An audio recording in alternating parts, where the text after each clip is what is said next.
Lagi mo lang isaisip na hindi mo makakamit ang tagumpay hanggat hindi mo nararanasan ang dagok ng buhay. At walang nagtagumpay na hindi dumaan sa ganyan dahil parte yan sa araw-araw nating pamumuhay. Walang kukuha kung hindi ka mag-aalok. Walang magbubukas ng pinto kung hindi ka kakatok. Lahat ng pader na nakaharang ay kayang gawing pinto.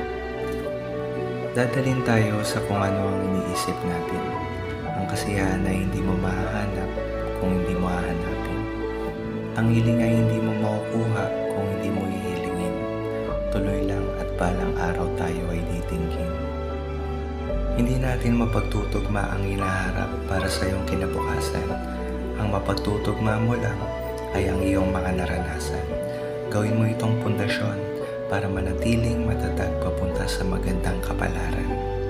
Hindi mahalaga kung ilang beses tayong patumbahin ng buhay.